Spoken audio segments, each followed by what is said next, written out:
여러분, 우체국에 무슨 일이 일어났을까요? 이자 줄 돈이 없다고 이야기합니다. 그래서 정부에다가 3천억을 추가로 예산 지급을 해달라고 요청을 했습니다. 3천억 원을. 왜 이런 문제가 발생이 될까요? 일단 우체국의 어떤 운영에서 예상되는 영업이익이 올해가 마이너스가 날 가능성이 높다 이렇게 전망합니다. 적어도 말입니다. 마이너스 2,900억 원이 나지 않을까 이렇게 말입니다. 마이너스가 난다는 것은 여러분 결국 말입니다. 이자를 지급할 돈이 없다는 이야기예요. 그러면 그만큼 정부에다 요청을 해야 되거든요. 예, 요청을 하지 않으면 이자 지급을 할 수가 없으니까요. 뭐 상황이 굉장히 나빠진다고 이야기할 수가 있는 건가요? 추세선으로 한번 볼까요? 지금 보시다시피 2021년에는 영업이익을 엄청 많이 냈습니다. 1조 6,260억 원까지 영업이익을 냈습니다. 그런데 작년에는요 추정하기를 1조 정도가 줄어들었을 거다. 그래서 한 6천억 규모가 되지 않겠느냐 이렇게 예상을 하고요. 올해 예상은 마이너스 예상합니다. 2,900억이 될 거라고 예상합니다. 야, 예상했던 것보다가 광폭으로 영업이익이 늘어났다가 지금 광폭으로 줄어드는 그런 모양새가 보이지요. 사실 평균 영업이익은요 우체국이 2,600억 원에서요 3천억 원 사이 2020년만 하더라도 3,913억 원 이렇게 영업이익을 냈었거든요. 그런데 2021년에 1조 6,260억 원까지 엄청난 영업이익을 내더니 그게 올해 2022년에는 1조까지 빠지고 마이너스가 된다니 참담할 노릇이죠. 이 참담할 노릇이다 우리가 이렇게 이야기하는 것보다는 시장을 한번 바로 바라볼 필요가 있습니다. 그럼 우체국에 왜 영업이익이 급격하게 올랐다가 급격하게 줄어들까요? 기본적으로는요 여러분 우체국은요 예금을 받을 수 있으나 대출을 하지는 않습니다. 그렇게 되면 여러분 예금 받은 돈으로 쉽게 말하면 운영을 해야 될 거 아니에요. 채권에 투자한다든가 주식에 투자한다든가 이렇게 말입니다.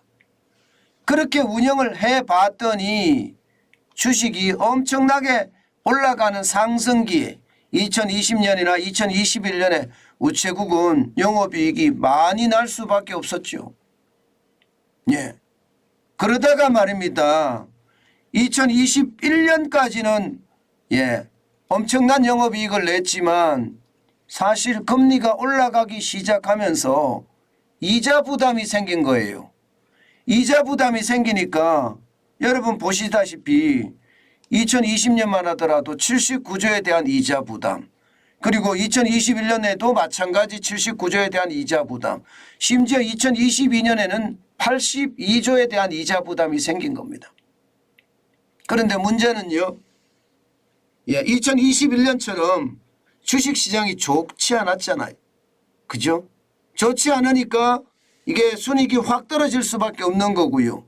순이익이 확 떨어지니까 어쩔 수 없이 지금 이자를 부담을 해야 되는데 올해는 마이너스까지 난다고 하니까 미리미리 확보를 해놓을 수밖에 없는 게 현실입니다. 확보를 해놓을 수밖에. 이자도 실제 우체국 이자 많이 올라갔거든요. 여러분 알다시피 우체국 이자가 3%면 굉장히 높습니다. 초록별 정기예금은 3.15%입니다. 물론 최고금리 기준입니다. 시니어 정기예금도 3.05%고요. 우체국 이정기예금도 3.05%입니다. 그러다 보니까 이자에 대한 부담이 굉장히 커졌다 이렇게 이야기하는 겁니다. 그만큼 말입니다. 대출을 못 해주니까 대출의 기능이 없습니다. 그러다 보니까 그 자금을 채권이나 혹은 주식에 운용을 해야 되는데 이게 운용 수익률이 그만큼 떨어졌기 때문에 상황이 나빠졌다 이렇게 이야기할 수 있습니다. 아마 많은 분들이 우체국에다가 예금이나 적금을 들었을 거예요. 왜냐하면 우체국은요 예금자 보호 한도가 없잖아요. 기본적으로 말입니다. 법령에도 그렇게 명시하고 있습니다. 우체국 예금 보험에 관한 법률에 보면 국가는 우체국 예금 이자를 포함한다 되어 있습니다. 우체국 예금과 우체국 보험 계약에 따른 보험금 등의 지급을 책임진다 이렇게 되어 있습니다. 그렇기 때문에 많은 사람들이 불안하니까 우체국에 많이 가입을 하거든요. 예금이나 적금을 들거든요. 그래서 실제 예금도 높고요. 적금이 굉장히 많아진 겁니다. 이게 2014년만 하더라도 59조였던 것이 82조까지 늘었습니다. 2017년만 볼까요? 63조가 82조가 됐으니까 거의 말입니다. 거의 30% 가까이 늘었잖아요. 그죠? 30%. 30%면 이자에 대한 부담도 그만큼 커질 수밖에 없겠죠. 그러니 영업적자는 불을 보듯 뻔한 거죠. 그렇다고 여러분들에게 이자가 안 가거나 그럴 일은 전혀 없습니다. 예금자 보호가 안 되거나 그럴 일도 전혀 없고요. 예금자 보호 한도라는 게 5천만 원에 플러스 이자 5천만 원에 이자 포함이잖아요. 그죠? 그런데 지금 우체국은요. 국가 법에 따라서 무조건 다 이자를 포함해서까지 지급을 해야 되기 때문에 뭐 걱정할 필요는 없습니다. 그렇지만 우체국의 상황이 나쁘다는 것은 우리가 알고 있는 것이 좋겠다 이렇게 생각합니다. 뭐 나라가 망하지 않는 한 전액을 다 받을 수 있는 게 우체국 예금이라고 하니까 뭐 우리는 한 번쯤 관심을 가져보는 것도 저는 좋다고 생각합니다. 여러분 3%의 정기 예금이나 적금이라면 해볼 만하지 않을까요? 불안하지도 않고요. 여기는 예금 전액 플러스 이자까지도 보상이 되니까 한 번쯤 고민을 해보는 것도 좋겠다. 제가 우체국에 이자들도 줄 돈이 없는 것은 사실이지만 그렇다고 이자가 안 나오는 것은 절대로 아니기 때문에 저는 투자를 해도 투자라기보다는 예치를 해도 저는 안전하다 그렇게 말씀드리고 싶습니다. 요즘같이 말입니다.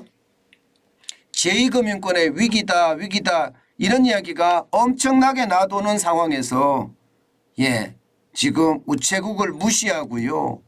저는 하지 않는다는 것. 예금을 예치하는 그런 하나가 아니라는 것은 여러분 저는 오히려 시장에 실망도 시킬 뿐만 아니라 본인의 재산도 다 지키지 못하는 그런 결과가 되지 않을까 이런 조심스러운 생각도 해봅니다.